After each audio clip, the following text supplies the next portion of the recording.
Taxi FM 93.1 FM. Lomé Togo, abonne-toi à Radio Taxi FM TG sur YouTube. Like, commente et partage ton programme préféré diffusé sur la géniale des radios Taxi FM. Taxi FM sur YouTube, Radio Taxi FM TG. Les programmes de la géniale des radios de ta capitale en boucle.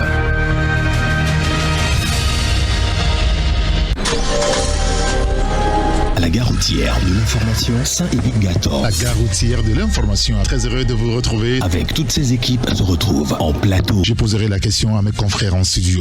Décryptage, analyse. Ça va être pire demain. Débat. L'ascension est méritée. Ce qui reste pour un pays, pour un peuple, c'est son histoire. Sont au rendez-vous de l'actualité, de la cité. La gare routière de l'information, c'est du lundi au vendredi de 11h à 12h30. À très bientôt, au revoir. Taxi FM, votre radio d'opinion. Émission politique, sportive et culturelle, en direct.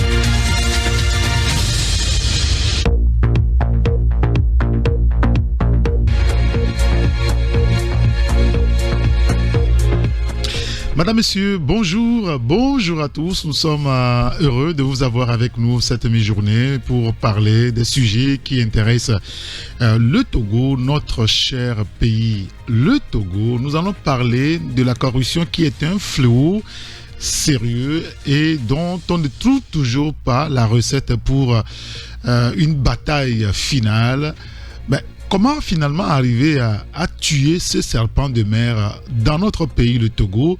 En tout cas, une nouvelle dénonciation vient d'une institution de la République, l'ARCOP. C'est l'autorité qui régule, n'est-ce pas, la commande publique. On reviendra largement sur le sujet. On pourra parler également du sénatorial qui arrive très bientôt. Le gouvernement a prévu la date du 2 février prochain. L'opposition, en tout cas, une partie, pour l'instant, dit ne pas trop être intéressée par cette nouvelle aventure. On a écouté la DMP, ce regroupement de partis politiques. On a écouté l'ANC également. Et puis, le Front touche pas à ma constitution, même si certains semblent visiblement être favorables au niveau de l'opposition. On reviendra sur le sujet. À quoi joue à la fin l'opposition togolaise? C'est entre autres questions que je poserai à mes confrères en studio. Les accidents de circulation, on les ramasse à l'appel désormais, malheureusement chez nous au Togo. Un nouvel incident, un drame, on va le dire ainsi, à Détikopé ce matin. Un titan qui a été dérouté, criant d'énormes accidents, au moins 3 morts, annonce-t-on ce matin. On reviendra sur le sujet. Et puis sur le drame qui s'est déroulé vendredi dernier au niveau de Agoué, Zongo. On n'a pas encore fini de parler de ça. Et puis il y a un autre qui arrive. Prudence, vous restez avec nous, avec mes confrères en studio. Isidore Sassou Akolor qui va nous rejoindre. Acha Ibrahim avec nous déjà en studio. Taxi FM, la seule radio de débat, d'infos et de sport. Merci pour votre fidélité à la radio Taxi FM Lomé. Merci à tous ceux qui nous suivent sur notre page TikTok.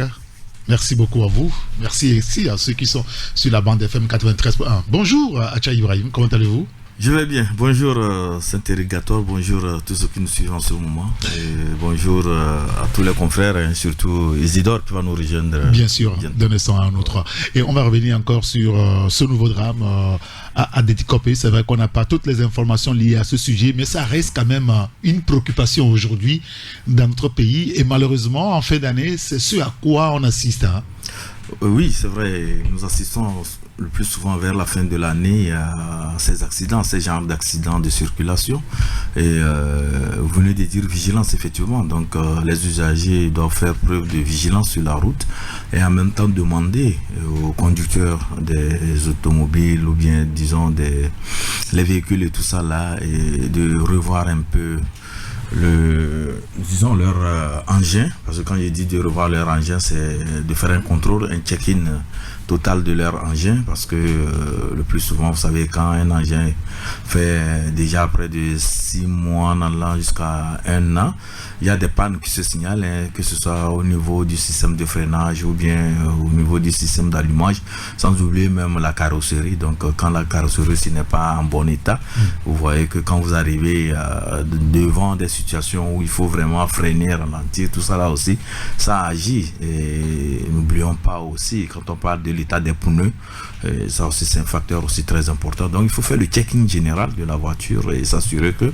la voiture plutôt présente un état général acceptable pour pouvoir rouler sur nos routes.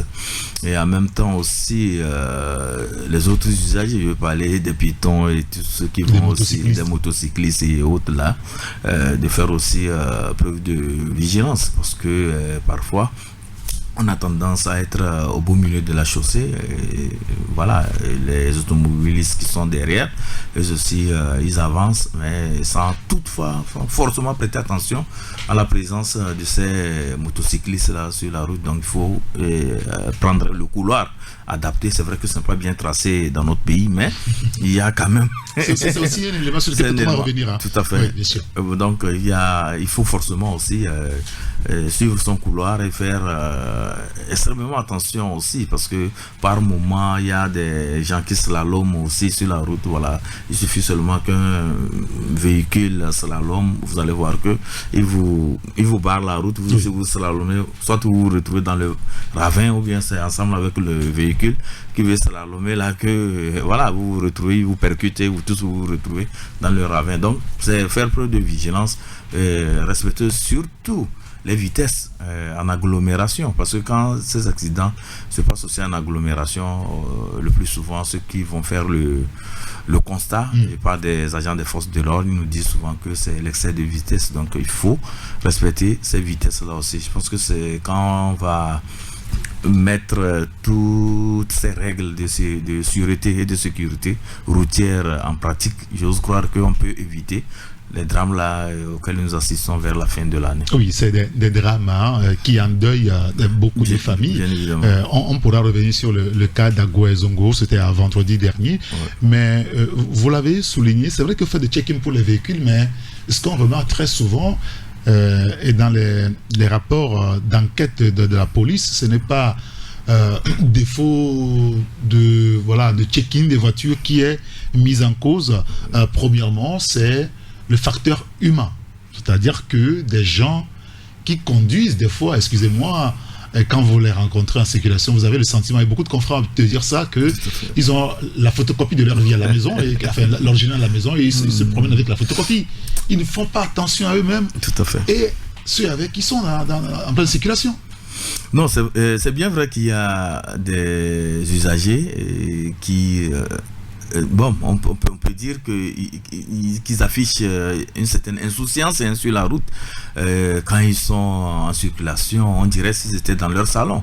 C'est-à-dire ils ne prennent pas conscience qu'ils ne sont pas les seuls sur la route. Donc parfois même ils se comportent comme s'ils étaient les rois de la route, comme on le dit sous d'autres cieux. Vous savez, sous d'autres cieux, quand on est sur une route express, voilà, avec les bolides, on peut foncer parce que voilà, il n'y a pas de souci. On est roi de la route parce que voilà, la voiture présente un état, disons, solide. On peut rouler parce que bon, voilà, les vitesses aussi ne sont pas trop limitées là-bas. Là, bon, on peut se permettre tout. Mais ici, le problème qui se passe, c'est qu'avec nos routes d'abord très exiguës, et en dehors de ça aussi, nous cohabitons avec tout.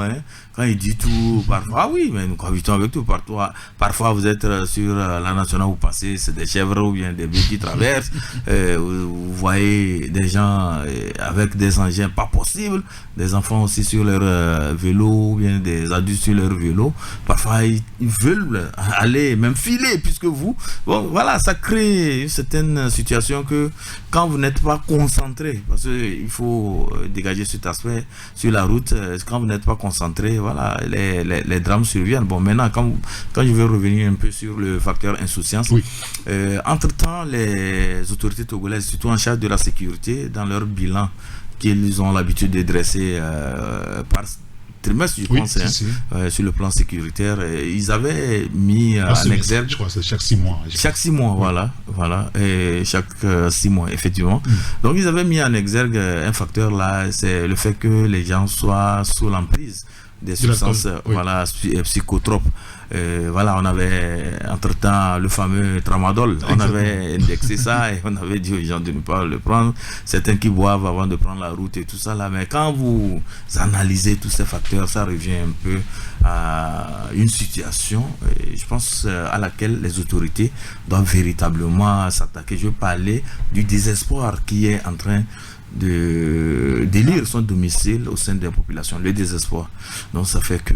Ça peut être aussi un élément essentiel sur lequel on peut agir pour éviter ce à quoi on assiste aujourd'hui. Bien évidemment, quand vous interrogez un peu les psychologues qui ont l'habitude, puisque ce n'est pas courant aussi dans nos sociétés, les Togolais n'aiment pas trop visiter ces cabinets de psychologues lorsqu'ils ont des problèmes, parce que là-bas ça revient un peu cher, mais voilà, le suivi psychologique, c'est pas facile, c'est un peu cher. Il faut être d'une classe, parce qu'au Togo, c'est ce que j'ai remarqué, il faut être d'une classe beaucoup plus élevée, afficher une certaine suffisance en disponibilité financière avant d'envisager aller voir un psychologue. Donc certains psychologues ont relevé le fait que il y a le problème de désespoir qui est en train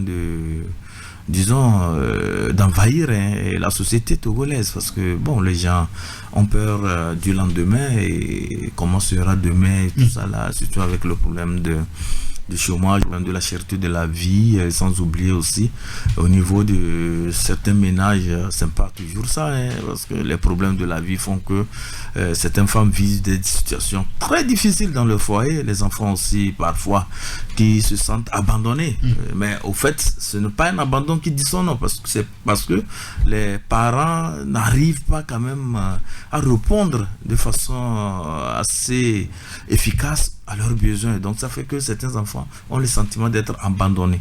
Donc tous ces facteurs-là font que dans la psychologie, dans l'état d'esprit de nos compatriotes n'est pas... ce n'est pas la gaieté, il n'y a pas de stabilité. Merci. Donc il n'y a pas de stabilité. Donc ça fait que quand ce beau monde-là dont je parlais tantôt se retrouve dans la rue, donc ils sont effectivement, il y a une présence physique, mais il n'y a pas une présence, psychologique, ou bien ils ne sont pas sur la route en esprit. Donc, ils ne sont pas concentrés, ils sont là, mais ils réfléchissent à beaucoup de scénarios, ou passer, trouver de l'argent, ou passer pour trouver au moins la popote de la journée et tout ça là. J'ai tel problème avec telle personne, comment régler ça. Donc ils commencent peut-être à être dans des situations qui ne sont pas, à proprement parler, des situations qui peuvent amener une certaine concentration sur la route. Donc quand vous voyez ces personnes-là, il faut extrêmement faire attention, parce que quand vous avancez, ils avancent avec vous, mais quand entre-temps il y a un obstacle et tout le monde s'arrête, mais ils viennent vous percuter. Et voilà, ils continuent, c'est la collision, après qu'ils se rendent compte que...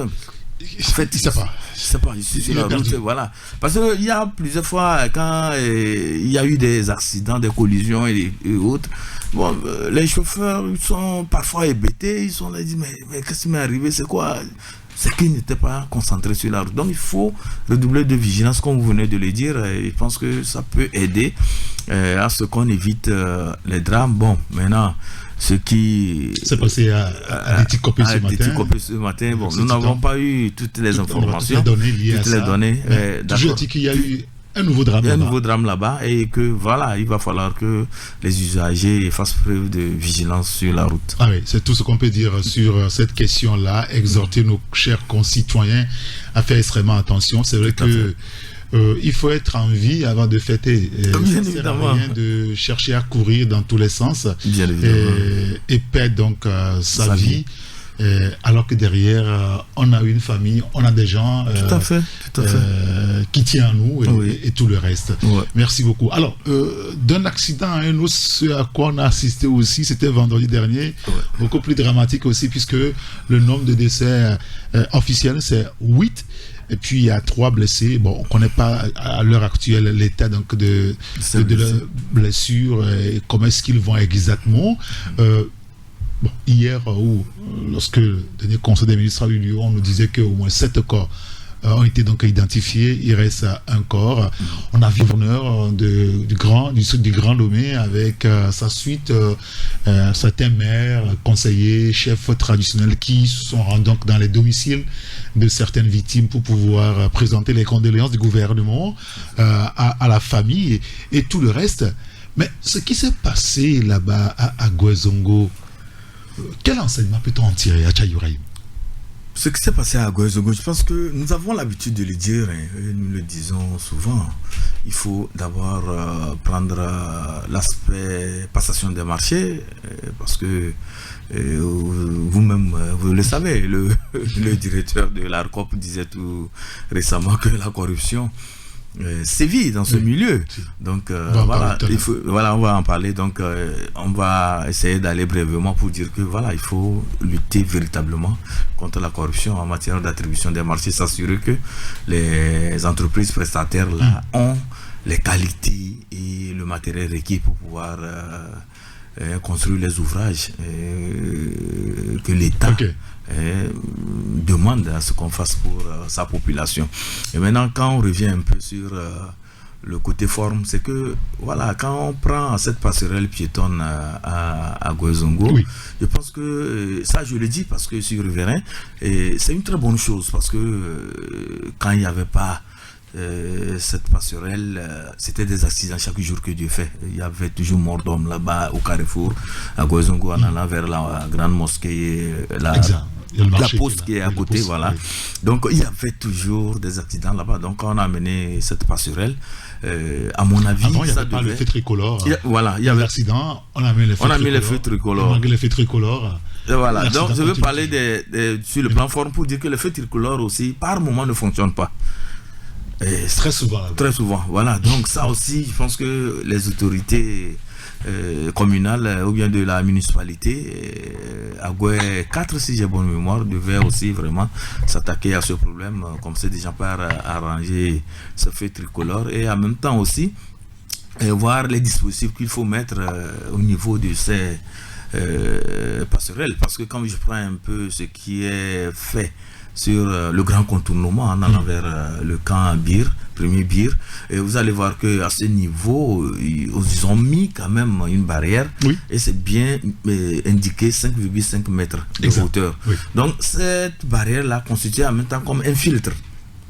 Parce que même si vous devez aller heurter ça, déjà au niveau de la barrière, vous savez que vous ne pouvez pas passer. Et là, puisque vous êtes censé connaître, n'est-ce pas, la hauteur de votre véhicule. Donc, s'il y avait eu ce dispositif au niveau d'Agouezongo, j'ose croire que l'accident là n'allait pas survenir. En dehors de ça aussi, il faut, je pense qu'il faut parler aussi des véhicules hors gabarit. Et surtout, ce que nous avons vu la dernière fois avec la citerne là, à gaz, c'est, disons, un véhicule hors gabarit. Et généralement, avec ce genre de véhicules... Apparemment, on a eu beaucoup de chance là-bas, parce que ça peut s'enflammer. On a eu beaucoup de chance, ça il faut l'avouer. On a eu beaucoup de chance. Pour ne pas être trop cynique, je dirais que c'est le moindre mal qui s'est passé la dernière fois. Donc, pour ces véhicules hors gabarit, généralement, ce sont des convois exceptionnels. Donc, il y a un dispositif qui les accompagne. Il doit y avoir forcément un agent de force de l'ordre avec un dispositif de gyrophare pour signaler le passage de ce convoi. Derrière aussi, il doit y avoir le même dispositif. Et il y a souvent aussi des éclaireurs pour s'assurer que devant un bond, le convoi peut avancer.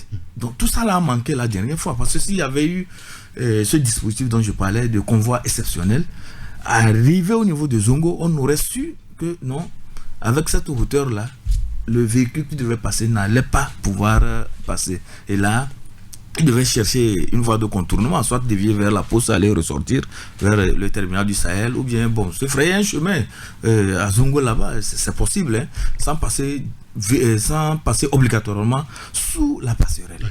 Donc voilà, quand il y a de ces dispositifs là, on arrive quand même à contourner tout ce qui peut être obstacle. Il n'y a pas eu ça aussi. Et je me demande comment le véhicule a quitté depuis le port, sans vraiment cette disposition-là préalable, surtout pour un convoi exceptionnel, comme nous le disons, parce que c'est un véhicule hors gabarit, ce ne sont pas des véhicules ou bien des camions qui passent généralement sans problème sur nos routes. Et de deux, c'est la nationale numéro 1, c'est-à-dire la grande route. Mais comment on peut faire des passerelles sur la grande route, la nationale, sans tenir compte d'une certaine dimension en matière de hauteur, étant donné qu'on est conscient qu'à tout moment, il peut y avoir des véhicules hors gabarit qui vont passer là-bas. Donc il y a tous ces problèmes-là. Je pense que au niveau des transports routiers, je pense que on devait prendre des dispositions adéquates, et au niveau surtout des travaux publics. Lorsqu'il y a l'érection de ces ouvrages, je pense que les contrôles aussi doivent intégrer plusieurs paramètres au niveau de l'offre technique et au niveau de la conception même de l'ouvrage. C'est pas parce qu'on a vu ailleurs, on a fait des passerelles, bon, on vient au Togo, on dit faisons aussi des passerelles sans véritablement penser aux caractéristiques de ces passerelles. Ça, je pense qu'il y a eu défaillance à ce niveau, et sous d'autres cieux, le ministre en charge des travaux publics devait déjà commencer par, comme vous le dites et comme vous le savez, prendre un certain nombre de dispositions pour défaillance totale à son niveau, et tout son cabinet devait commencer déjà par envoyer des rapports. On nous annonce quand même que les premiers responsables, en tout cas de ce convoi-là, c'est-à-dire l'entreprise, au niveau de la voiture et tout ça, ils sont en garde à vue. Je ne sais pas s'ils sont libérés aujourd'hui, mais bon, voilà. Mais au-delà de ça, le problème de route au Togo, tout à fait. La dernière fois, quand le drame s'est produit à ce niveau, toutes les voitures qui venaient du nord au sud ont eu des problèmes pour allier Lomé. Et si vous avez moins de chance, vous êtes au niveau du péage. Et donc, c'est compliqué de retourner. Ceux qui venaient de Tchévier, qui arrivent donc au carrefour de Davier, ont eu plus de chances de dévier vers Assomé pour pouvoir sortir par le contournement de Legba-Sito. Est-ce que ça ne pose pas un problème réel que ce soit une seule voie qui traverse nos villes? Oui, nous avons toujours parlé de ce problème ici. Et Eric, vous avez souvenance que sur ce même plateau, il avait dit que s'il y a un petit problème entre Agoué échangeur et Agoué Zongo, Lomé sera coupé. Oui. Je l'avais dit, parce qu'on n'a pas de bretelles. On n'a pas de bretelles. Le contournement ne peut pas faire office de bretelle. Non. Il doit avoir une bretelle forcément depuis Adétikopé et pour aller vers le centre-ville. Donc, je pense que les autorités doivent penser à ça. Il y a un passage plus ou moins un peu, pas en état, mais je me dis que si on se concentre là-dessus, on peut trouver un couloir au niveau du contournement et passer par le même problème quand on va Bernard Copé, quand on va par exemple à Palimé et qu'il se passe quelque chose sur cette voie qui est bloquée, on ne sait pas par quelle magie on pourra atteindre. Non, c'est compliqué. C'est compliqué, il faut le dire, c'est compliqué. Et je pense que les autorités doivent déjà commencer par réfléchir à cette question, à ce problème. Je vous disais que je revenais d'Agoué Zongo. Oui. Il y avait une ambulance. Forcément, il doit y avoir un patient dedans, un malade dedans, mais qui a passé plus d'1 heure de temps avant d'arriver à GTA. Oui, 1 heure de temps. Puis je venais aussi. J'étais aussi avec mon véhicule. On venait, il y avait de l'embouteillage. Et bon, voilà, on était dedans. L'ambulance klaxonnait, les gyrophares, tout ça là, donnait les signaux de détresse pour se frayer un passage. Mais c'est qu'il n'y avait pas possibilité de faire quoi que ce soit. De l'autre côté, j'ai vu entre-temps le chauffeur qui a voulu bifurquer, prendre le sens interdit, mais là-bas aussi c'était compliqué. Donc voilà, c'est saturé, il n'y avait pas d'issue. Donc je pense que c'est ça. On l'a toujours dit. Et est-ce que nos autorités nous écoutent? Je ne saurais le dire, mais je pense que c'est une nécessité. Il faut aller vers cette bretelle, commencer déjà par concevoir le plan là pour construire cette bretelle. C'est indispensable pour notre pays parce que c'est la porte d'entrée terrestre du pays, quand je prends un peu les pays de Mitterrand et tout ça là, voilà, quand vous arrivez, déjà à partir de Adétikopé, je pense qu'on devait déjà avoir, comme on le dit, une bretelle ou bien faire un effort pour que la situation de Bernard Copé. Mais j'ai eu des problèmes la dernière fois pour rentrer. Ou le soir, au niveau du pont de l'autocross. Oui. Mais c'est incroyable. C'est terrible. Non, ça commence déjà même au niveau du stade d'Agoué. C'est là où le problème, le calvaire même commence. Parfois même depuis GTA. C'est là où le calvaire commence. Mais c'est difficile. C'est la seule voie. Vous ne pouvez pas faire autrement. La dernière fois, j'étais allé vers, comment l'appelle-t-on là, Agoué, leader presse au niveau du stade. Bon, comme devant était très saturé, j'ai dit, bon, je vais prendre part à Agoué Assiyé. Je suis allé là-bas, il descendait pour aller prendre le contournement. Il y a un titan aussi qui a fait le même exercice, mais lorsqu'il voulait faire le corner, il est bloqué. Donc la voie était bloquée à ce niveau. Entre-temps, on essayait de remonter vers le marché d'Agoué Assiyé. Voilà aussi le train qui arrivait. Donc c'était compliqué, on était vraiment coincés. C'est par la suite, nous avons trouvé un peu de chemin après 30 minutes de tractation. On est revenu sur la voie, mais c'est au niveau maintenant de sous-pont d'Agoué que le problème se passait parce que non, c'était compliqué. Les forces de l'ordre étaient débordées, ils ne pouvaient pas gérer le flux de véhicules qui venaient et le flux de véhicules qui partaient aussi. Donc c'était très compliqué. Donc on a dû, puisque nous sommes dans la région, de chercher des bifurcations. On a bifurqué un peu. Après, on a trouvé un petit chemin pour aller remonter vers le contournement, descendre vers la société d'Agoué. Voilà, aller vers Bernard Copé. Bon, ceux qui allaient à Adétikopé ont continué comme ça dans la brousse. Bon, et c'est parce que nous sommes en saison sèche. Si c'était en saison des pluies, ah oui, ça devait être très compliqué. Même ceux qui ont pris depuis Davier, là, ils n'allaient même pas pouvoir arriver au contournement de Legbasito. Donc voilà la situation. Bonjour Isidore Akolor. Bonjour Eric, bonjour. Merci de nous avoir rejoints. Toutes mes excuses pour ce grand retard. Ça arrive. Mais finalement, l'accident d'Agoué Zongo nous a révélé, enfin pas révélé, mais on savait à peu près que c'était compliqué et qu'on aurait eu à faire face à ce genre de problème, que nos routes ne sont pas doublées. Et donc, quand il y a un problème sur une voie, tout s'arrête. Oui, c'est la seule route que les Allemands nous ont laissée. On les a gardés jusqu'à plus de 60 ans d'indépendance. Je ne dirais pas même 70 ans, puisque après l'époque allemande, les Français étaient venus. Oui. On n'a pas pensé à doubler la voie. Les contournements dont ils parlent là, les ruelles qu'ils ont empruntés, on pouvait en faire des contournements. Imaginez lorsque le pont d'Amakbapé avait cédé. Ah oui. Mais on a trouvé un passage. Avec les militaires, ils ont mis un pont. Non, il y avait le pont métallique qui était là, c'était pour le train. C'était la voie ferrée, quoi. Voilà, il y a autant de trucs. Oui, mais aussitôt après, c'est abandonné. C'est abandonné. Ils n'ont plus entretenu. C'est vrai. C'est que si quelque chose advenait, bon, je ne le souhaite pas. Si on veut prendre en otage Lomé, il suffit seulement. Ah, c'est facile. C'est très facile. On bloque les voies là. On bloque les voies, c'est fini. C'est 3 voies. Malimé, Anero. Et c'est fini. Et c'est fini. Ah ben dis donc. Nous sommes enclavés. Il n'y a pas de voie de contournement. Après plus de 60 ans de règne, père au fils. Bon.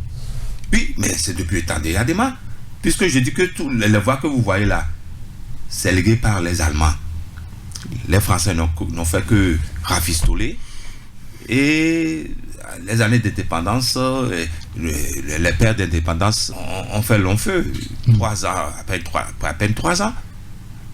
Mais ceux qui ont pris les rênes, qu'est-ce qu'ils en ont fait jusqu'à présent? Et que le Lomé, c'est pas seulement Lomé. Vous allez en erreur, c'est une seule voie. Oui, bien sûr. Oui. Akpalimé. Bon, au moins, quand vous rentrez, il y a oui, c'est vrai que pistes, oui. Ils ont fait la voirie à tracer quand même l'intérieur de Palimé. Tout comme à Takbamé. Oui, un petit peu. Oui, un petit peu.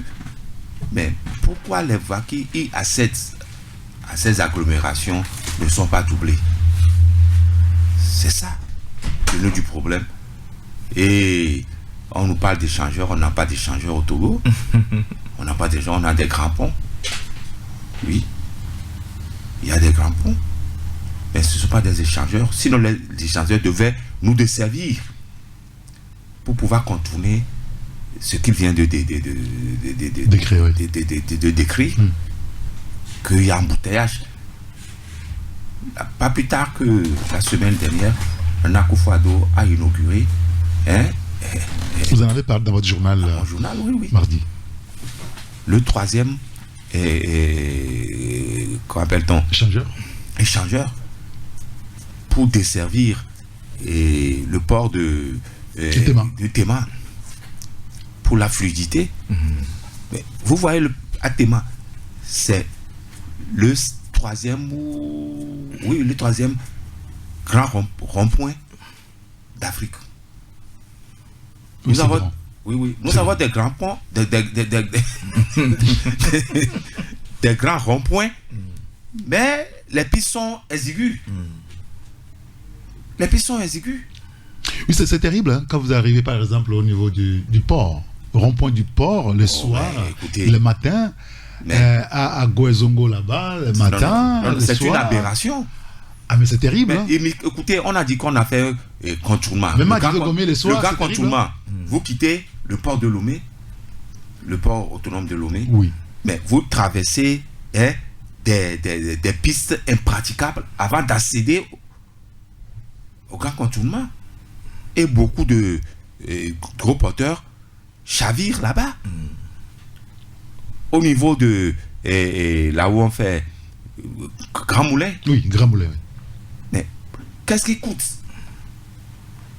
à l'État de revoir ce tronçon d'environ 500 mètres? Je ne m'abuse.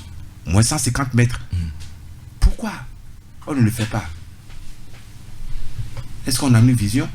Vous avez fait le grand contournement, mais la piste pour y accéder pour les titans, les gros porteurs, c'est compliqué. Mais c'est compliqué. C'est compliqué.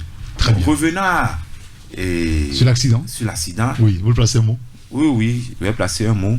En fait, ce qui s'est passé, beaucoup accusent l'entreprise qui a réalisé les travaux. Oui, on ne peut pas dédouaner cette entreprise. Mais ça aurait été un effondrement par rapport aux passagers. Les piétons. Les piétons, parce que c'est construit pour les piétons. Si c'est les piétons qui étaient passés par là et ça s'est effondré, là on va dire que bon, le travail, il y a un problème. Mais si c'est une citerne en acier qui vient percuter, parce que vous voulez dire que dans la confection de l'ouvrage, ça n'a pas été prévu qu'un élément extérieur viendra cogner. Oui, cogner. Oui, mais c'est ça. On dit en vernaculaire, nous sommes assez à son avis. Oui, il a fait selon certaines techniques. On nous parle que des défaillances, il n'y a pas de blocage, et des trucs de l'autre côté. Il n'y a pas de signalisation. Oui, même, il faut, comme il le disait, il faut... Parce que l'ouvrage n'est pas encore exploité en réalité. Une barrière, comme ça s'est fait à Bavi. Oui. Oui. Même au niveau de Kafir également, je pense. Oui, il faut le faire. Même au niveau d'Agoué-Soupon, là, il y a une signalisation qui mentionne 5,5 mètres. Hier, je passais, j'ai vu un tricycle, les Nyonyovi là. Oui. Quelqu'un qui... Papa et Adema, viens nous sauver. J'ai peur de passer sous le pont. Ah ouais? Ah oui. Mais il est sérieux, lui? Oui, il est sérieux. Il est sérieux.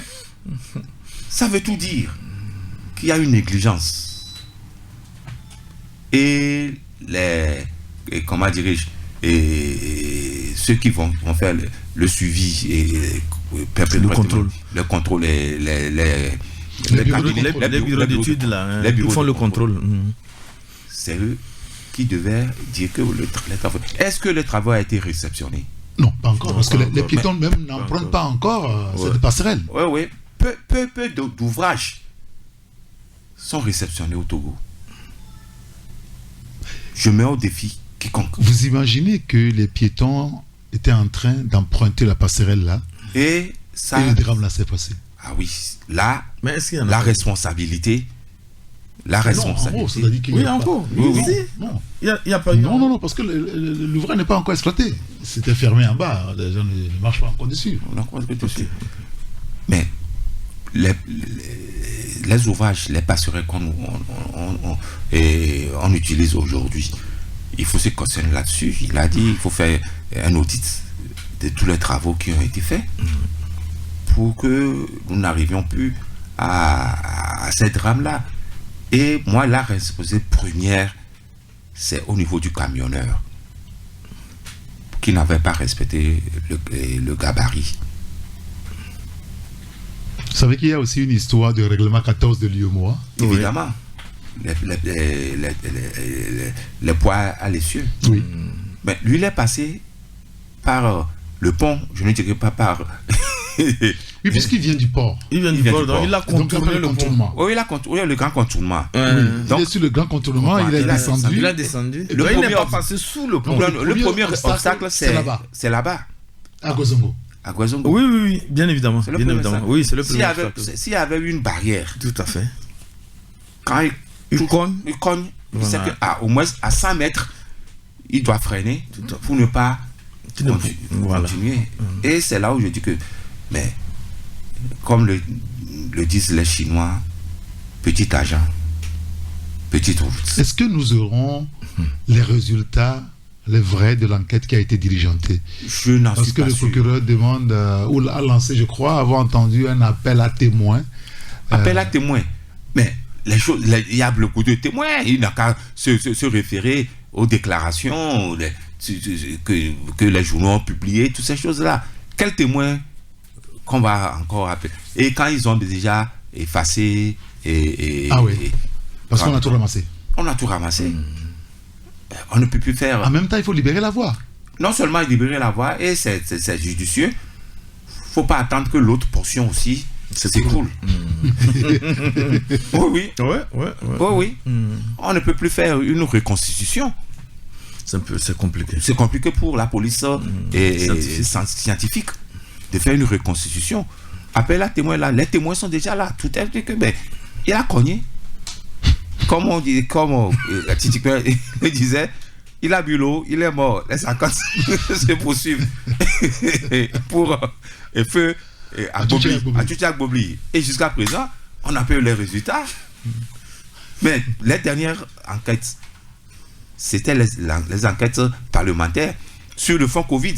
Oui. Mais moi, sont les résultats. Mais vous pensez qu'on n'aura rien dans cette affaire? Non, on n'aura rien. Je reste dubitatif. Et je mets au défi le président de la République pour qu'il se tape du poing sur la table pour qu'on puisse avoir les résultats. Mais on a déjà une idée de ce qui s'est passé. Hein. On a déjà une idée. On ne saura pas plus que ce qu'on sait déjà. On ne saura pas plus que ce qu'on sait déjà.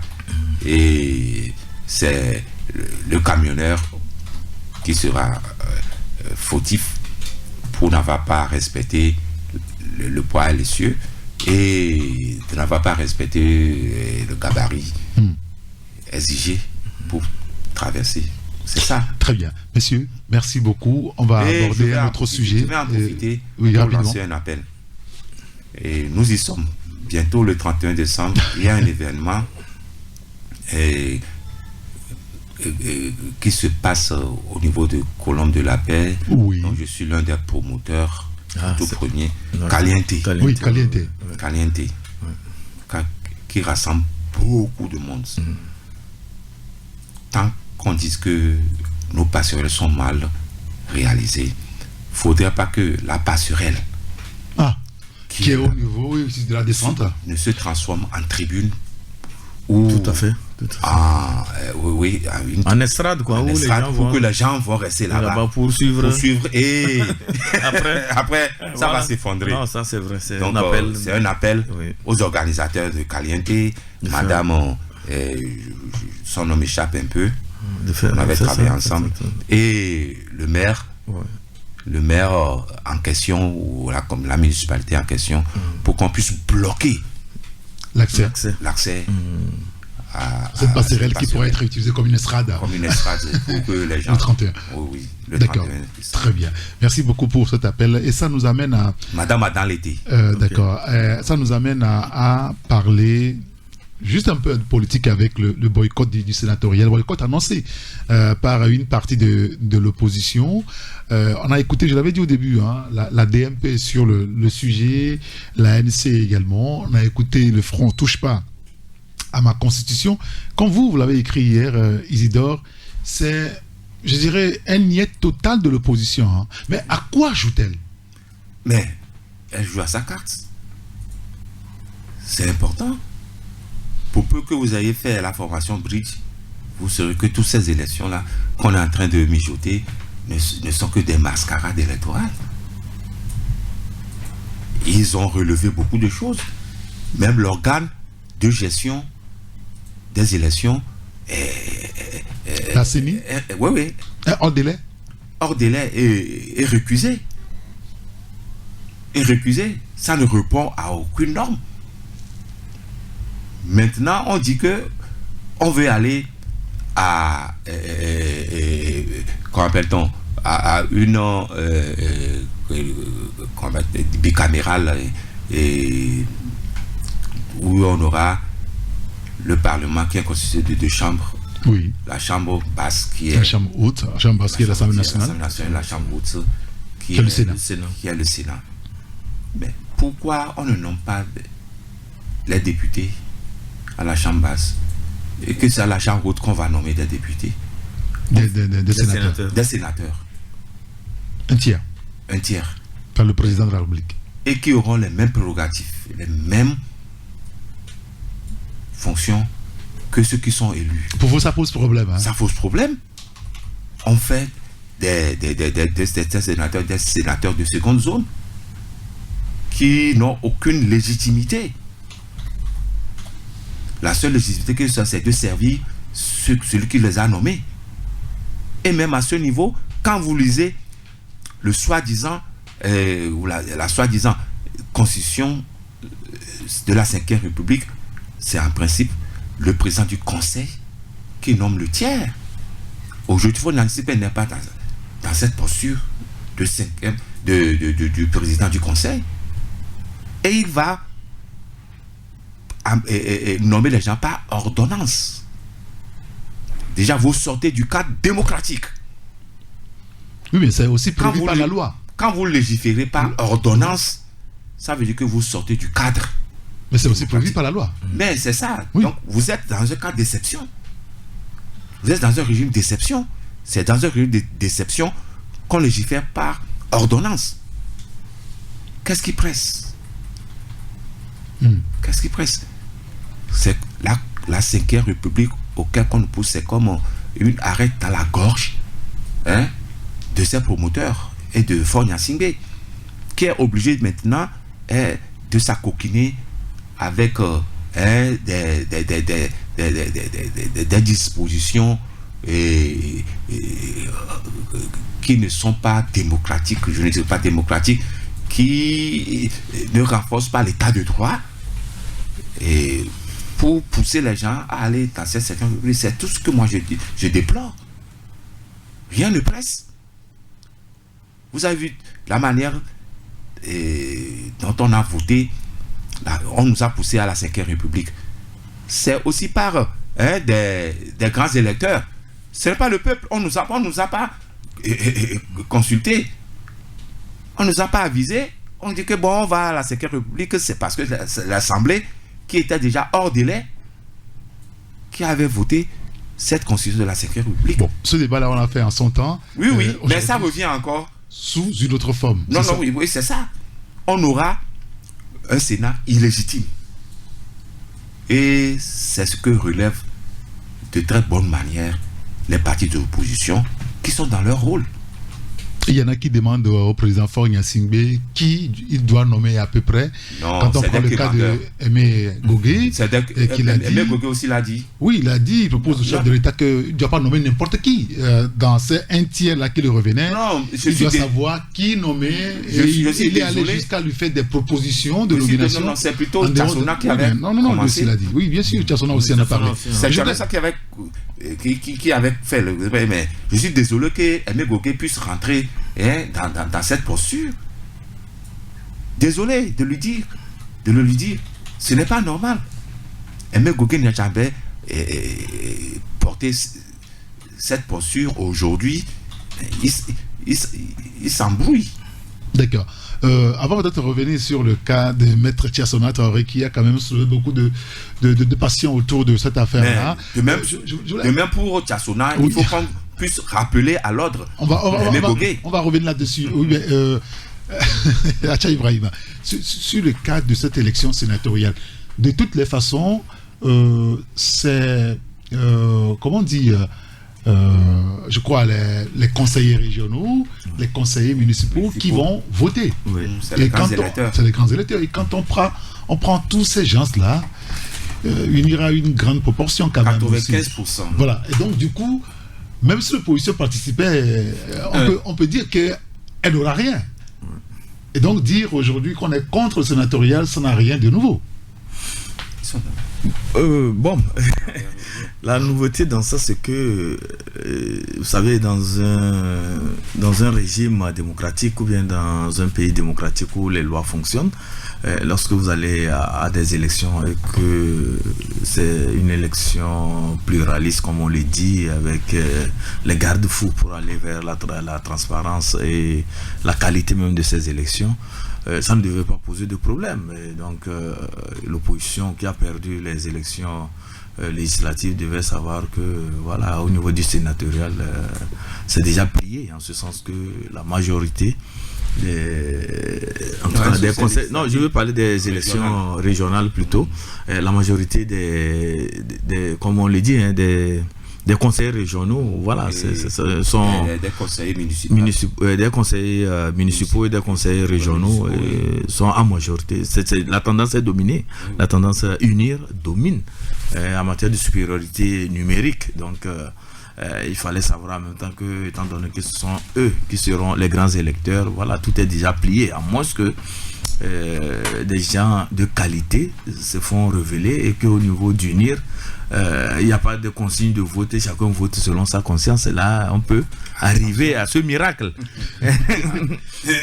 Vous comprenez? Et ça, vraiment, c'est une probabilité très faible. Donc voilà pourquoi l'opposition comprend déjà que c'est joué d'avance, participer à ces élections, voilà, ça ne peut pas donner autre chose. Mais étant donné on voudrait que le Sénat soit une institution, ce qui reflète un peu une pluralité en matière politique dans notre pays. Donc ce sont des propositions que certains leaders ont commencé déjà par faire en demandant à ce que le chef de l'État, au niveau du quota qui lui a été réservé, de voir éventuellement comment dans la nomination de ces sénateurs-là, on peut aussi avoir des gens qui viennent de l'opposition pour venir étoffer le Sénat, cette institution qui va jouer le rôle de deuxième chambre au niveau de première chambre. Bon, quand il dit première chambre, de première chambre, autant pour moi, la chambre haute. Oui. Voilà, au niveau de notre architecture législative. Donc, législative plutôt. Donc, voilà. Qu'est-ce qu'il faut dire? C'est de dire seulement que ces élections, je pense que puisque nous sommes dans un système bicaméral, parlementaire bicaméral, on doit forcément aller vers cette élection sénatoriale pour disposer de cette même qui a été prévu, il faut le dire, par la 4e République aussi. Hein. Oui, ça a été prévu, sauf que là-bas... Pas de la manière dont ça s'est passé. Oui, bien sûr. Mais ça a été prévu quand même. Il y avait cette disposition, mais seulement il n'y a pas eu des élections pour pouvoir à disposer de ce Sénat, de cette institution. Mais bon, l'Assemblée nationale par moment jouait aussi sur ses prérogatives. En fait, quand c'était prévu là-bas, on était dans un scrutin au suffrage universel. Oui. Oui, Ouais. dans un suffrage universel. Universel et c'est Donc, pas ici, les- Mais il y avait quand même le même le quota là aussi. Comme on élisait donc les députés. Les députés. C'est ça. Oui. Et c'est vous et moi ce n'est pas les grands électeurs qui devaient les C'était élire. le suffrage direct. C'est ça le suffrage direct. Au suffrage direct, au juste c'est le suffrage indirect. Et c'est ça qui crée. Même le président, ça va, c'est ça. Donc, on est en train de La constater. tendance, c'est que On est en train de il n'y aura constater. qu'un seul parti qui prendra tout. Non, pas un seul parti. On est en train de monarchiser la République togolaise. Oui, c'est les prémices. Est-ce que vous n'exagérez Bon, pas? non. Je n'exagère pas. Je n'exagère pas. Oui. Parce que tous les pouvoirs seront concentrés aux mains d'une seule personne. C'est ça la monarchie. Oui, mais est-ce que c'est le législateur qui a prévu cela? Non, je dirais Oui, non. c'est Parce ça. qu'au niveau des élections législatives, tous les partis politiques ont compétit. Et c'est à la De suite quelle de ça. manière? C'est à la suite de ça que le parti au pouvoir a pris de l'avance sur les autres partis. Et donc là, nous n'allons pas dire que Ibrahim, c'est fait Ibrahim, de façon mathématique pour que UNIR Ibrahim, soit nous majoritaire au nous niveau n'allons pas de revenir- l'Assemblée nous nationale. n'allons pas revenir Et quand nous parlons aussi sur de les ces sénateurs, oui. les dysfonctionnements qui ont été relevés Oui, lors de l'organisation de ces élections. De ces élections, Oui. que ce soit législatives, municipales et régionales. Ça, tout le monde sait. Le pouvoir est prêté unir, a tout fait pour s'arroger le maximum. Et avec les fraudes et autres, les gens ont dénoncé, mais ils n'ont pas eu gain de cause. C'est ça. C'est pourquoi je parle de monarchisation. Pourquoi Faure Gnassingbé ne veut plus être élu au suffrage universel direct?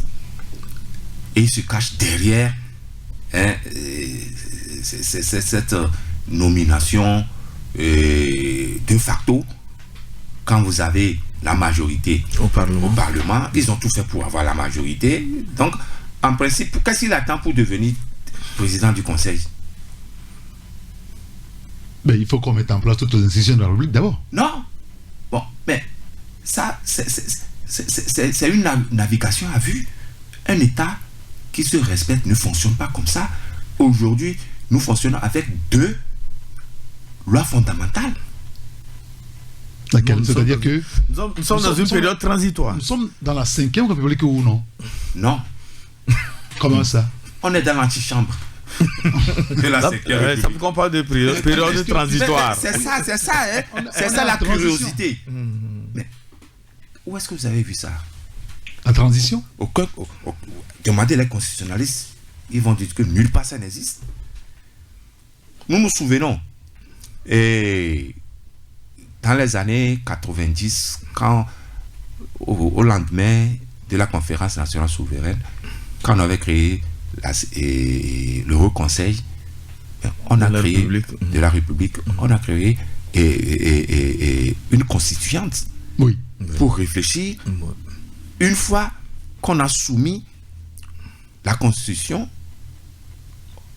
par voie référendaire, ben, ça s'est appliqué sans aucune mesure transitoire. C'est là où moi j'ai des soucis. Comment vous pouvez en même temps dire que vous êtes en la 5e République et dans cette 5e République, vous ne devez plus nommer un Premier ministre, mais vous nommez un Premier ministre. Vous nommez un Premier ministre. Vous accompagnez la transition. Pour accompagner la transition. Donc, vous puisez dans la Constitution de 92, améliorer ou je ne sais quelle toiletter, tout là. Et au même moment, vous piochez des éléments pour constituer la 5e République. J'en appelle à tous ces constitutionnalistes pour éclairer l'opinion. Bien. Ces Monsieur, professeurs de droit qui ont poussé les gens vers là-bas de nous dire la vérité. Parce que c'est une honte nationale. C'est une aberration. Très bien, on a compris. Il est 12h01 dans tous nos studios ici. Nous sommes sur la radio Taxi FM Lomé. On marque une courte pause, on revient juste après. Taxi FM, la seule radio d'information continue.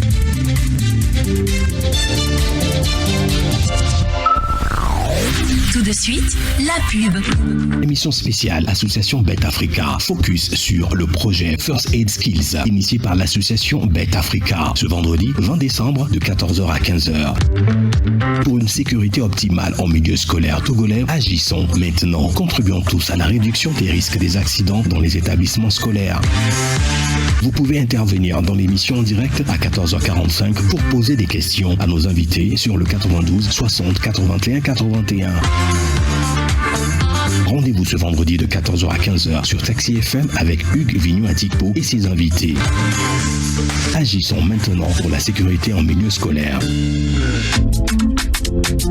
Tu sais quoi, Elisabeth? Ma vie a changé depuis que j'ai la fibre Canalbox. Yao, comment ça? Canalbox est une connexion internet stable et très rapide qui me permet de télécharger et d'envoyer à la vitesse de la lumière et en quelques secondes les audios, vidéos et divers documents, même les plus lourds. Mieux encore, je paye une seule fois mon abonnement par mois et toute ma famille et moi accédons à Internet en illimité. Oh, c'est bien. Sans aucune limite de mégas, H24 et 30 jours sur 30. Pour toute ta famille en même temps et illimité, ça doit être économique, Canalbox, hein? Très économique même. D'ailleurs, en ce moment, l'installation et la box fibre Canalbox sont gratuites. Gratuite? Comment, ma? Tu as très bien entendu. L'installation et la box fibre sont actuellement à 0 francs. Je veux avoir ma Canalbox. Appelle vite Canalbox au 88 66 ou fonce dans la boutique la plus proche pour en profiter.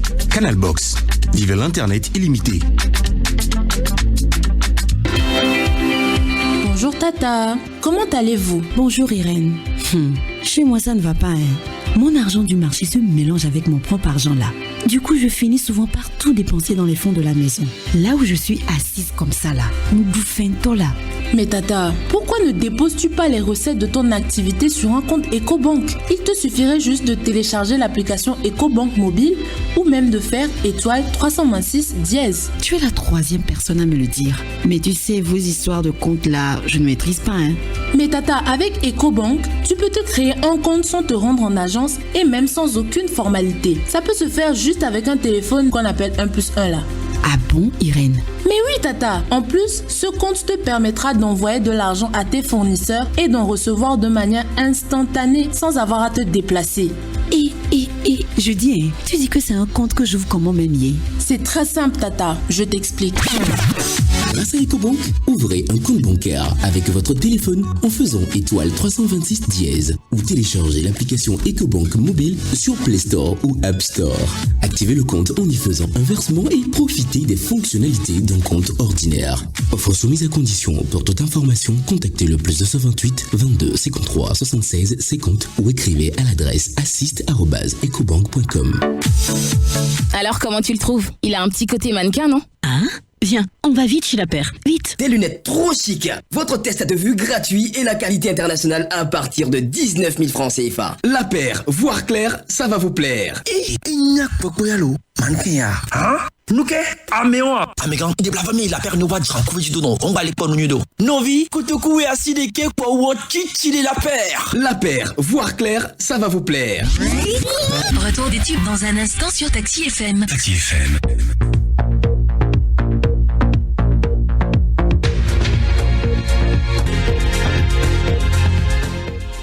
Merci pour votre fidélité à la radio Taxi FM Le Meilleur. Nous sommes à la gare routière de l'information avec Isidore Sassou Akolo, qui est le patron du journal Actu Express, et Acha Ibrahim, qui est le patron du journal Temps Nouveau. On va aborder un autre sujet et parler, si vous le voulez bien, chers confrères, de la corruption dans notre pays. Ce sujet n'est pas étranger aux Togolais et malheureusement, chaque année, au moins 2 patrons d'institutions au Togo évoquent le sujet clairement, sans langue de bois. Après le patron donc de la Cour suprême, le juge Abdoulaye, qui a même dit que le sport favori au Togo après le foot, c'est la corruption. C'est le patron de la COP, l'autorité de la commande publique, qui a commandité justement une enquête autour de la corruption au niveau des passations des marchés, de la commande publique, c'est maintenant qu'on l'appelle maintenant. Alors, la grande question aujourd'hui, puisque tout le monde fait le même constat, c'est le même constat. Depuis des années, c'est le même constat. Qui, pour tuer ce serpent de mer, ou ce serpent est si compliqué à tuer, Acha Ibrahim? Non, mais Eric, soyons sincères. Le problème qui se pose avec la corruption au Togo, c'est qu'il n'y a pas une volonté claire pour lutter contre la corruption. Et j'ose croire que nous sommes dans ce que nous appelons la théâtralisation de la lutte contre la corruption. Pourquoi Oui, je suis sincère par rapport à ce que j'ai dit. Théâtralisation. Oui. Donc quand on sort des rapports comme ça, pour vous, c'est du théâtre que les gens nous sortent? C'est du théâtre, c'est pour peut-être émerveiller les institutions internationales, c'est tout. Sinon, à proprement parler, il n'y a pas de volonté pour lutter efficacement contre la corruption. Parce que sous d'autres cieux, nous voyons comment les gens luttent contre la corruption. Pas plus qu'au Bénin, il y a une cour qui est chargée, la CRIET, de réprimer la corruption. Mais quand vous avez le sentiment que c'est des rapports qu'on sort, après tout, il n'y a plus de suite, mais les gens vont continuer par détourner. Les gens vont continuer par se livrer à ces actes de détournement et de pillage systématique des deniers publics. Parce que, quand je le dis, lorsque le chef de l'État avait dit entre-temps qu'une minorité accaparait les ressources du pays au détriment d'une majorité, bon voilà, vous connaissez la célèbre phrase. Par la suite, nous avons vu qu'au-delà du constat, il y a eu quelques gestes qui ont été posés. Donc, on est allé vers l'OTR pour pouvoir centraliser maintenant le fisc et les recettes au niveau de l'État, au niveau des marchés publics. Ils sont allés vers beaucoup plus de mesures, de manière à ce qu'il n'y ait plus trop de gré à gré et tout ça là. Et au niveau même du ministère de l'économie et des finances, je me rappelle avec le ministre Ayassor, et qui disait aussi qu'il fallait prendre des dispositions au niveau du ministère de l'économie et des finances de manière à ce qu'il y ait ce qu'on appelle l'assainissement des finances publiques. Donc il y a eu des mesures là qui ont été prises à leur niveau. Mais la lutte contre la corruption, le volet qui était vraiment attendu, c'était la répression. C'est ça qui a manqué, et ça fait que les gens continuent par s'en donner. Comme au Burkina, il y a un procès depuis quelques jours. Bien évidemment, c'est l'actualité au Burkina Faso, et ça dissuade, et ça fait que les gens font un effort pour ne plus prendre des libertés vis-à-vis des fonds publics. Parce qu'au Togo, il y a eu des audits qui ont été commandités. Et quand vous prenez Togo Télécom, de par le passé, il y a une audit là-bas. Quand vous allez même dans certaines boîtes aussi, des choses qui sont actuellement au niveau gérées par l'État plus ou moins, mais il y a eu des audits aussi qui ont été commandités là-bas, et je me rappelle à l'époque le chef de l'État disait qu'il y aura une lutte méthodique contre la corruption. Mais jusque là, pourquoi ça continue? Pourquoi il n'y a pas véritablement des mesures pour pouvoir freiner cela?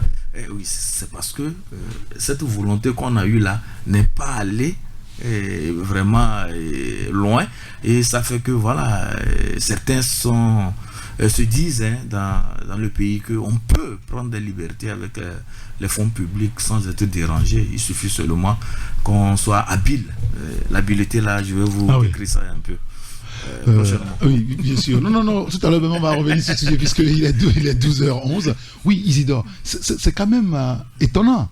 Acha Ibrahim relevait le cas du Bénin tout à l'heure avec la CRIET. On voit ce qui se passe actuellement au niveau du Burkina Faso. Dans notre pays également, il y a des institutions créées et qui font véritablement le travail. Que se passe-t-il chez nous pour que, depuis des années, on ne fait que parler de la même chose, mais dans le fond, enfin, visiblement, nous, on ne voit pas?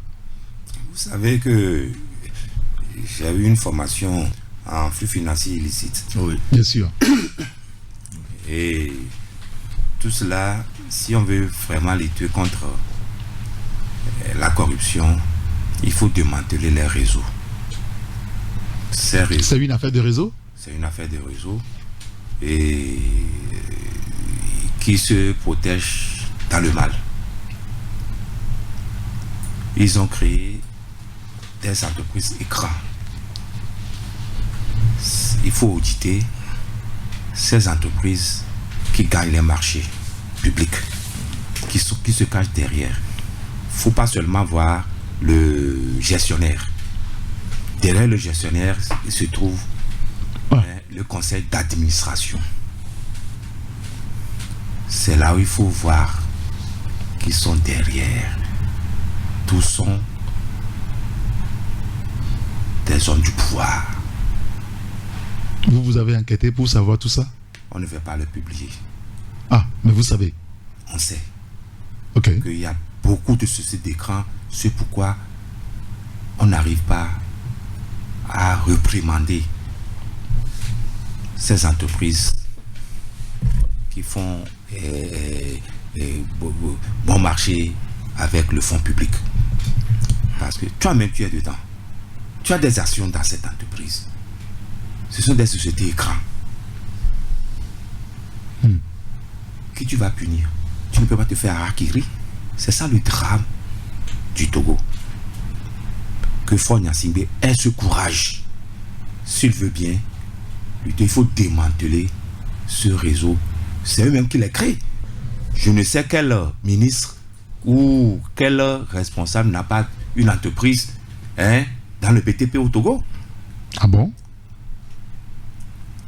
Des DG. Commençant par GER et quand c'est COBTP jusqu'à COBTP, en commençant par l'autre là. Et c'est COBTP, on connaît le propriétaire. Peu importe. Ou c'est pas lui, le vrai propriétaire? Il est le gérant. Il parle de gestion. Il est le gérant. Il est le gérant. C'est pas pour lui. C'est pas pour lui. Ah bon? Allez questionner. Ah ben vous nous apprenez des choses ce matin, hein, Isidore. Je sais de quoi je parle. Je dis que je suis dans le domaine. Seulement, quand vous attaquez à ce genre de sujet, vous êtes exposé. Votre vie est en danger. Prenez le dernier rapport de ITIE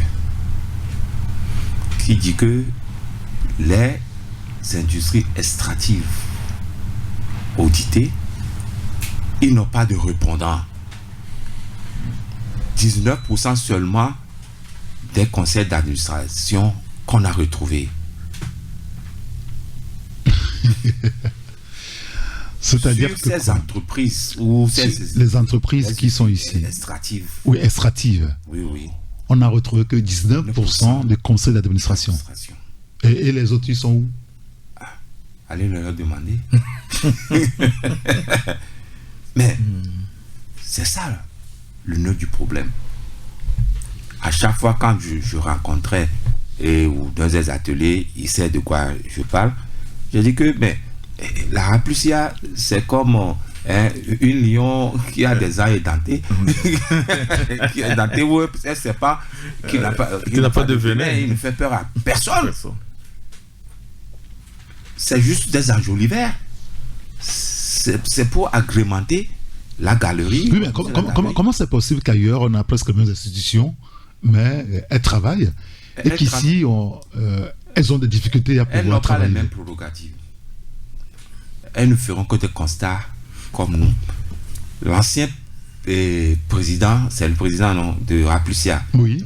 Lors d'un atelier, il a dit que les journalistes, comme vous n'êtes pas protégés, servez-nous comme lanceurs d'alerte. Si vous avez un sujet à dénoncer, il faut leur remettre. Mais là, vous avez tout faux. On ne veut pas se servir de lanceurs d'alerte. On publie. Et dans un État qui se respecte, on prend et on diligence des enquêtes. La rupture, c'est le fait que ce que nous faisons d'habitude. Et ils ont plus de moyens que nous. D'abord, eux ont le renseignement, qu'ils ont des éléments, et après aller investiguer. Nous faisons les deux en même temps. Et on n'a pas les mêmes moyens. Donc, tant qu'on est dans cette posture, la lutte contre la corruption est une chimère. Donc, on est en train de nous mentir. On nous ment. Gare à toi si tu le dis. Ah, on vient de le dire. Parce que tu n'auras pas de preuves. On va te coller un procès en diffamation. Parce que la fragilité, ça j'ai toujours dit, je suis dans l'investigation. Dans les pays anglo-saxons, le journaliste peut parler de la corruption. Et si vous dites que c'est faux, c'est à vous d'apporter la preuve contraire. Mais dans le système français, latino, non, c'est aux journalistes d'apporter la preuve. Or, c'est quelqu'un qui t'a donné ces éléments. Et il nous a dit de ne pas révéler les sources. Il faut protéger la source. C'est tout notre problème. C'est compliqué. C'est compliqué. Tant qu'on ne sort pas de ce schéma-là, alors la corruption a de beaux jours. Et donc, ça veut dire que on peut beau dénoncer comme ce qu'on fait au Togo, ça compte que pour de beurre, c'est ça, Acha Ibrahim? Ah non, c'est vrai, nous pouvons dénoncer. Oui, mais comment on fait pour sortir de ça? Non, c'est pourquoi je parlais de volonté affichée, une détermination des autorités à lutter véritablement contre la corruption. Et dans ces cas, il y a des mesures qu'on prend pour protéger les lanceurs d'alerte, il y a des mesures qu'on prend pour protéger les journalistes qui s'essaient. Vous avez constaté que depuis un certain temps, la presse ne fait plus de l'investigation. On fait du factuel. Nous faisons du factuel. Et la communication. Et tu n'as pas de problème. Parce que nous avons peur. Ah, c'est la seule façon de faire pour ne pas avoir de problème. Pour ne pas avoir de problème. Vous figurez-vous, il y a eu un problème au niveau du contournement d'Alidjo. Nos confrères avaient dénoncé. Oui, je me rappelle l'Abi Alpha. Mais ça s'est terminé à la DCPJ. Oui. C'était à la DPJ. Un journaliste qui révèle des choses. Parce que la route là, le contournement là, c'était pas bien fait. Et après, il se retrouve au niveau de la DCPJ. Mais c'est Dieu seul sait ce qui s'est passé pour que le grand frère Abi Alpha ait liberté. À l'époque, oui. C'était Zeus. Oui, liberté. Les deux là, Dieu seul sait ce qui s'est passé le jour là. C'est un coup de chance. Sinon, là où il y a aussi le cas de la route Lomé-Vogan en foin. Mais par la suite. Et là, c'est toujours Abi Alpha et Carlos Ketaou. Mais écoutez, pour le liberté, les trois. Voilà. Et pour le contournement d'Alidjo, mais après tout, le conseil a été établi. Oui, bien sûr. Et le ministre a demandé à ce qu'on aille refaire la route. Je me rappelle. Mais est-ce que, voilà, des journalistes qu'on a. Le procès est toujours traqué comme ça. Pendant, Oui, c'est pas bouclé. C'est pas bouclé. C'est dommage. C'est dommage. Et il y a un fait aussi qui m'a un peu écœuré. C'est lorsqu'il y avait eu le problème effectivement à la route Lomé-Vogan, mais il y avait eu une interpellation parlementaire, les députés, c'était Jerry Tamassi, j'ai bonne mémoire, qui avait interpellé le ministre des infrastructures à l'époque, c'était Nissa Onefam, qui est allé au Parlement, il avait répondu, heureusement au moins lui il est allé, et il disait aux députés que le premier financement qui a été versé à l'entreprise contractante a servi à acheter du matériel. Oui, bien sûr. Mais c'était vraiment... Non, vraiment, pour des gens sérieux qui suivaient cette déclaration, sincèrement, je ne sais pas comment on va prendre le pays. Je ne sais pas l'image qu'on aura de notre pays. Parce que dans l'offre technique, il y a tout ça là qu'on décline avant qu'on ne vous donne le marché. Là, mais on nous dit qu'on a pris l'argent pour l'acheter. Tu vas trop loin là. Je vais revenir sur notre aspect. Donne-moi quelques secondes là. C'est comme si tu veux construire une maison et tu appelles un ingénieur ou un maçon et dit que bon, donne-moi l'argent pour aller acheter la truelle, la brouette et tout ça. Ah, je donne pas. C'est ça. C'est ça. Et là même, pour que les gens comprennent. Voilà. C'était le premier aspect. Le deuxième aspect, on nous dit que c'est quand on a commencé par construire la voie qu'on s'est rendu compte qu'il n'avait pas prévu des exutoires. Mais comment on peut construire une route qui traverse toute une grande ville, Lomé, et on ne prévoit pas les exutoires?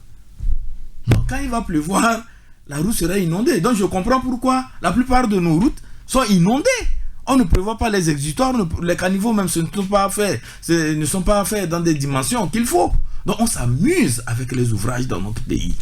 Et ça, qui va arrêter cela? Je pense que les autorités, l'exécutif doit à un moment donné commencer déjà par... Parce que la COP, quand on parcourt son rapport, le rapport qui est, je crois, disponible toujours sur le site, la COP a révélé au niveau de la commande publique qu'il y a régulièrement des cas de trafic d'influence, d'abus de fonction, de prise illégale d'intérêt, d'infraction dans la passation des marchés tels que définis dans le code pénal, la violation du code d'éthique de la commande publique, la prise de décision par négligence coupable ou manifestation irrégulière, les diffusions d'informations confidentielles, la conclusion des marchés avec des entreprises, fournisseurs ou prestataires exclus de la participation des commandes publiques ont été également enregistrés.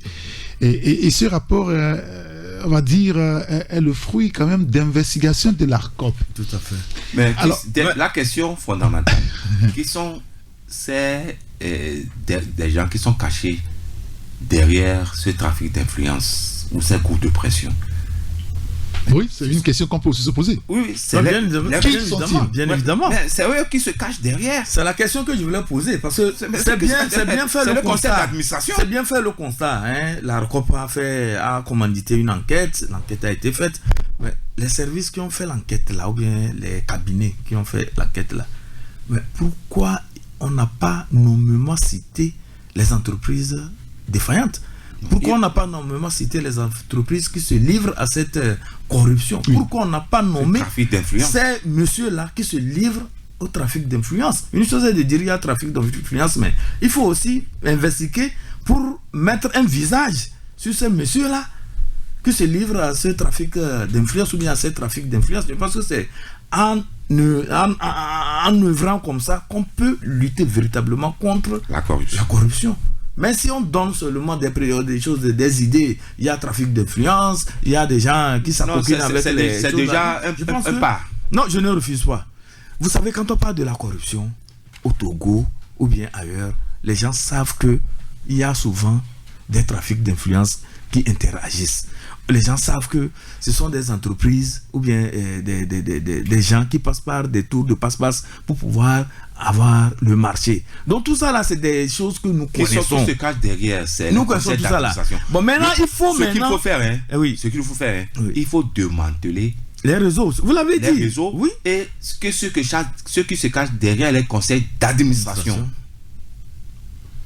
C'est en cela que on connaîtra le vrai visage. Je suis tout à fait d'accord avec vous. C'est qu'il faut appeler l'ARCOP à aller vers ce que nous appelons la citation nommément des gens qui sont impliqués dans ce genre de corruption. Alors, tout le monde dénonce la corruption. Hein. On avait dit, le président de la Cour suprême entre-temps aussi en a parlé longuement d'ailleurs.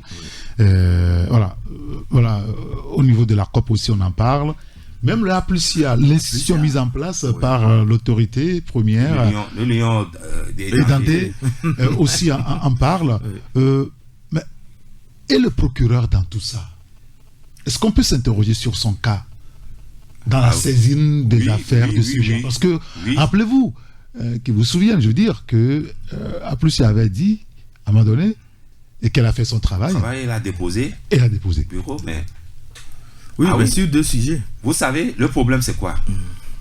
Le procureur de la République n'est pas un juge assis. Non, il relève du parquet. Tout à fait. Du parquet. Il relève de qui? Du ministère de la Justice. Du ministre de la Justice. Ouais. Donc, il y aura aussi trafic d'influence à ce niveau. Non, de toute façon, le procureur, il prend ses ordres, il reçoit des ordres. Il reçoit des ordres, mais on te dit qu'il faut geler ce dossier. Qu'est-ce que tu vas faire? C'est ça le problème. C'est pourquoi il faut questionner et aller au CFE, c'est au CFE, tout ça commence par là, pour savoir qui sont ceux qui se cachent derrière les conseils d'administration. Les entreprises de ces entreprises. Mais comment on peut révéler ça? C'est-à-dire que je donne l'argent pour créer une entreprise, moi je n'apparais nulle part. Non, si. Non, mais... Le conseil d'administration, tu t'as dit. Mais je n'apparais pas dedans. Non, dans le conseil d'administration. Au niveau des notaires, parce qu'il y a aussi... Il faut crever l'abcès. Il y a aussi les statuts. Les statuts qui... Donc, qui disent clairement... qu'il faut le conseil d'administration qui prend la décision, vous n'êtes que le gérant. Vous n'avez jamais vu une entreprise où le vrai propriétaire, son nom ne figure nulle part? Oui. Jusque même chez le notaire? Oui. Non, il doit avoir des clauses. Il doit avoir des clauses. Parce qu'il y a un cas de crise de confiance. Si l'autorité compétente demande... Nous, vous et moi là, on ne va pas nous donner. Non, on va vous donner le nom du gérant. On vous donne le nom du gérant. Et vous voyez, toutes ces grandes entreprises-là, c'est des gérants. Donc les propriétaires sont derrière. Et allez-y, cherchez, vous les trouverez. Non, moi je dis que pour la lutte contre la corruption, il va falloir quand même qu'on aille vers... Est-ce que vous travaillez régulièrement sur cette question-là? Oui, sur une vraie thérapie. Parce que le chef de l'État avait dit entre-temps que la lutte se fera de façon méthodique. Et la méthode en matière de lutte contre la corruption est bien connue. On fait les investigations. Il y a des services dédiés ou bien des cabinets qui peuvent faire ces investigations. Donc ça passe par l'audit, ça passe par les inventaires, ça passe aussi souvent par ce que nous appelons communément les enquêtes au niveau il y a deux structures. Il y a l'IGF, l'inspection générale des finances générales d'État et d'État. Voilà. Et il y a nos amis qui font la Cour des comptes. Voilà, la Cour des comptes. Tout à fait. Il y a l'Applucia. Il y a plus ou moins. Plus ou moins, il y a Applucia et puis il y a le procureur. Il y a le procureur. C'est-à-dire qu'on a toute une batterie. Il y a toute une batterie d'outils pour pouvoir enquêter et situer les responsabilités. Donc, quand on finit ce volet-là, il faut aller vers ce que nous appelons interpeller les gens, amener les gens. Oui, il faut interpeller Ibrahim, il faut aller sur ce volet. Ibrahim, oui. Vous vous souvenez dans l'affaire Petrol Gates, oui. Quand nos confrères ont publié l'article, moi j'avais eu le dossier, je l'ai traité, mais après c'est un ministre qui a sorti dit que l'inspecteur général n'a pas fait un bon travail. C'est moi qui l'avais dit. Comme s'il a eu une compétence en la matière. Et on a peint en noir l'inspecteur général des finances à l'époque. Oui. Mais on a vu aussi ce qui s'est passé à l'Assemblée après. Oui. Ouais. Dans quel pays sommes-nous? Et donc, vous voulez dire que les autorités, elles créent des commissions, oui, et puis elles les fragilisent elles-mêmes. Voilà. C'est ça le problème. Donc, ne vous en prenez pas au procureur de la République. Non, ne s'en prenez pas au procureur de la République. C'est un commis d'État. Non, tout à fait. Mais nous parlons de la méthode. Vous comprenez? C'est-à-dire qu'il ne s'agit pas de faire le constat. Parce que généralement, ça s'arrête à l'étape du constat. Oui, donc il faut aller vers la répression. J'ai juste voilà, de l'eau à ton moulin. Merci beaucoup. Donc il faut aller au niveau de la répression. Au niveau de la répression, on ne dit pas forcément de prendre des gens et les enfermer. Ça aussi, c'est trop facile.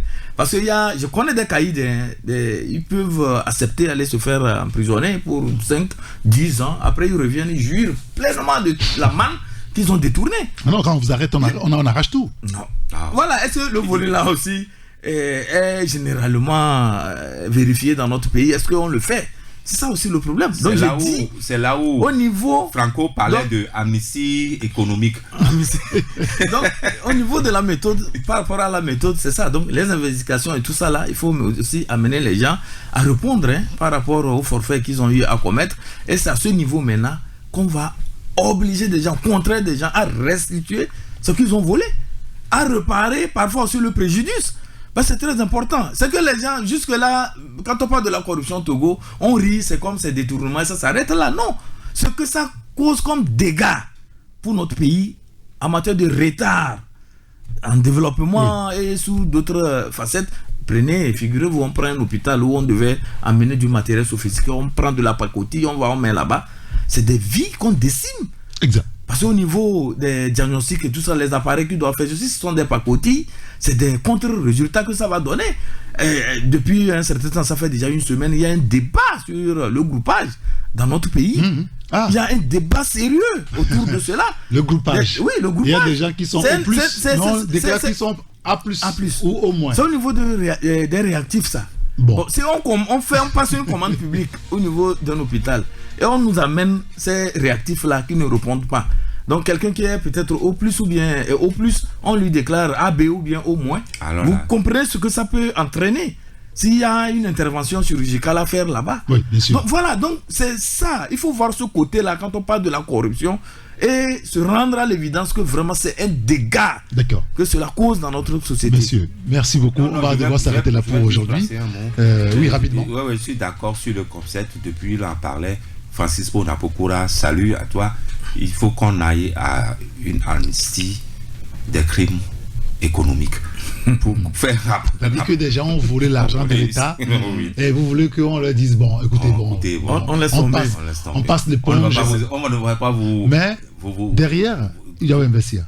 Non. Ils doivent rapatrier l'argent. Oui, et investir.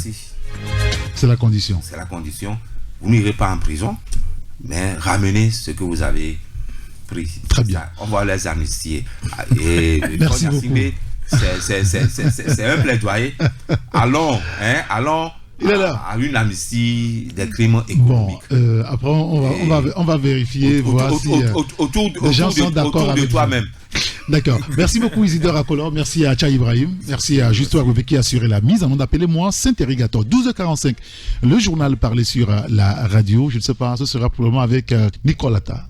Nicole, sûrement. Appelez-moi Saint-Irrigator. À la prochaine, au revoir.